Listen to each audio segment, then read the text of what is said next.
안녕하세요. 오늘은 다육이 5월 관리법에 대한 이야기를 해볼까 합니다.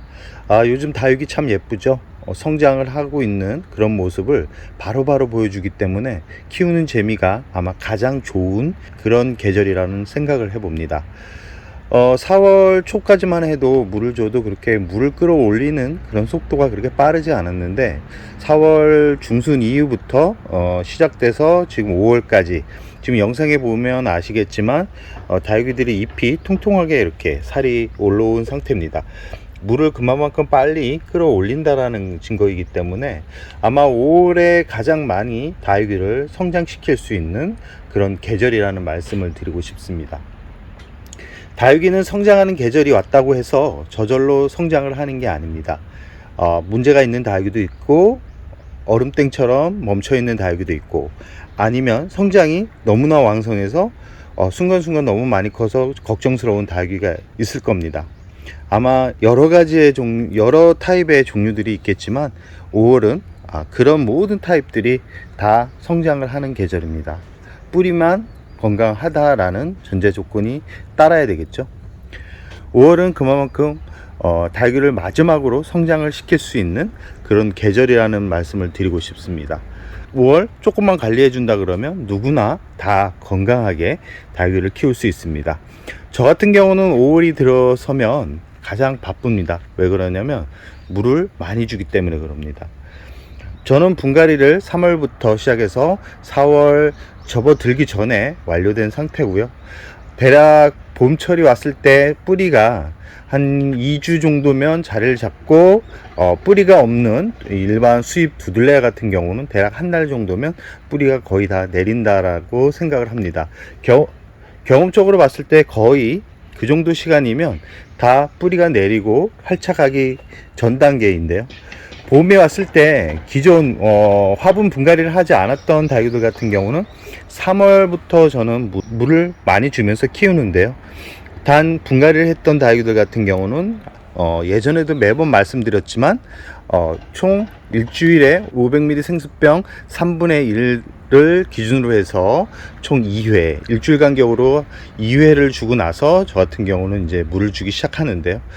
이 분갈이를 한 지 얼마 안 된 다육이들을 저면간수로 이렇게 물을 듬뿍 주려는 분들이 있는데 그거는 위험한 방법입니다. 뿌리가 튼튼했을 때 저면간수는 다육이들한테 건강하고 노쇠화된 다육이들, 줄기가 이렇게 목질화가 된 다육이들 같은 경우는 수간이 막혀 있을 가능성이 좀 있기 때문에 저면간수를 하면 아주 효과적인 방법이 되지만 다육이 뿌리가 얼마 되지 않은 뿌리가 약한 그런 약한 식물들 같은 경우는 저면간수는 오히려 독이 될 수 있습니다. 너무 과한 물주기가 되기 때문에 아주 위험한 방법이기 때문에 초보분들이나 아니면 다육이 물주기에 대해서 아직까지 물주기에 대해서 약간은 감이 안 온다 라는 분들 같은 경우는 그냥 일반 물주기로 물조리개로 화분 위에 물을 소량껏 주는 게 오히려 더 건강하게 다육이를 키울 수 있는 방법이라는 말씀을 드리고 싶습니다.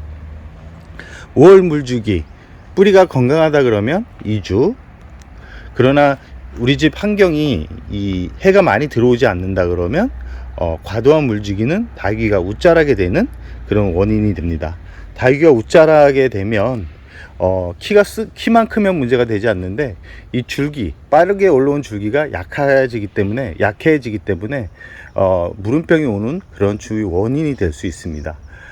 이렇듯 뿌리를 어느 정도 관리가 됐다 그러면 5월 물주기는 2주 또는 3주, 햇살이 부족하다 그러면 3주, 이런 식으로 물의 양은 보통 물의 양은 생수병 500ml 한 병 정도의 화분 하나라고 생각을 하시면 됩니다.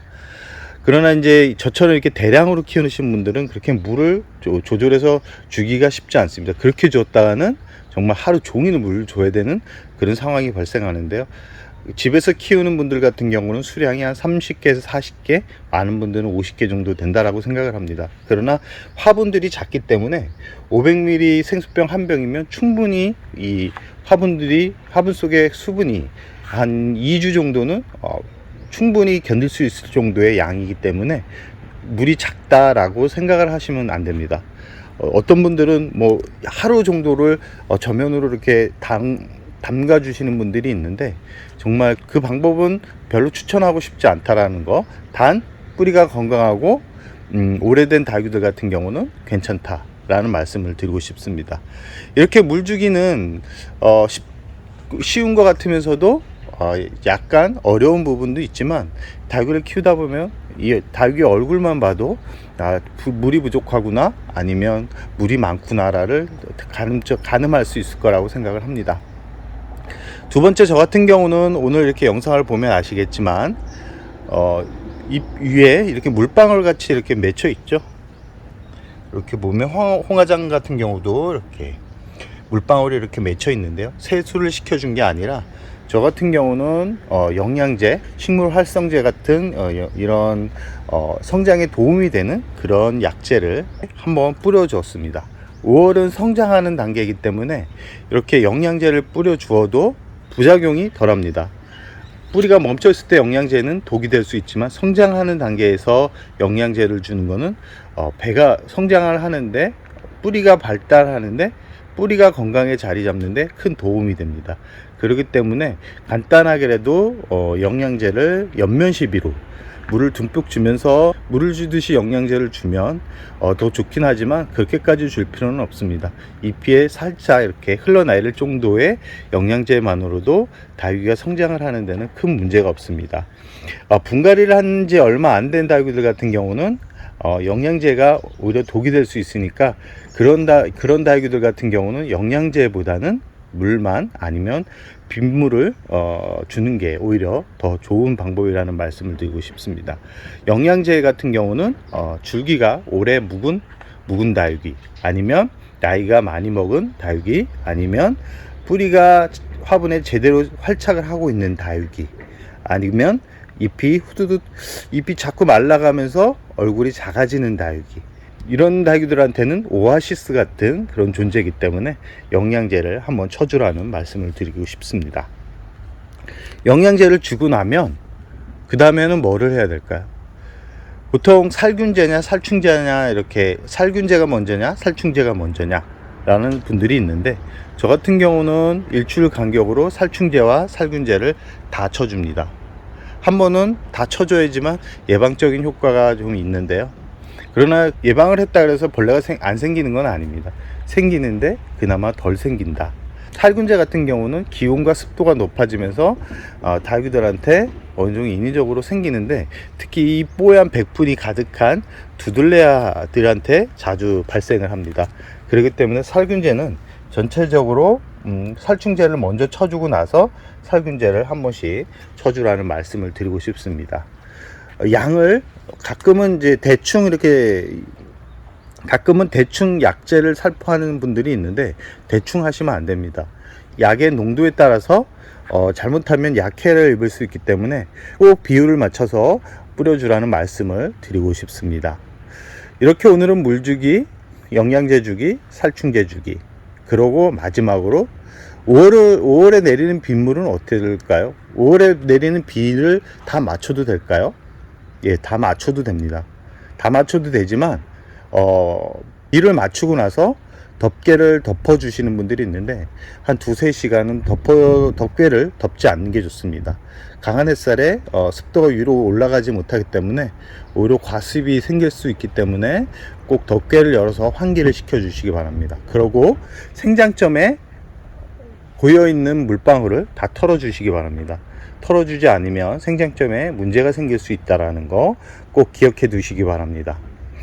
오늘은 다육이 5월 총정리를 해보았습니다. 저 같은 경우는 5월에 가장 물을 많이 주었고 가장 영양제를 많이 주는 그런 계절인데요, 다육이를 키우고 있는 구독자님들 댁에도 똑같은 패턴으로 한번 해보라는 말씀을 드리고 싶습니다. 다육이가 멈춰 있거나 뿌리가 내리지 않는 다육이들한테 수분 공급은 하지 않는 게 좋습니다. 멈춰 있는 다육이들 같은 경우는 강한 햇살보다는 방그늘에 위치해서 다육이 뿌리가 성장할 수 있도록 유도를 하는 것도 나름 괜찮은 방법이니까, 너무 강한 햇살에만 다육이를 내몬다는 생각을 조금은 좀 바꾸신다 그러면 다육이를 지금보다는 더 예쁘게 성장을 시킬 수 있다라는 거. 강한 햇살에서 키우는 다육이는 짱짱하게 큽니다. 잎이 작아지면서 동글동글하게 크지만 커다란 풍성한 모습은 볼 수 없다라는 거. 풍성한 모습은 그늘과 햇살이 반반 공존하는, 반반 접해 있는 그런 환경에서 더 다육이는 풍성하게 큰다라는 거 꼭 기억해 두시기 바랍니다. 그럼 오늘의 영상을 여기서 마무리할까 합니다.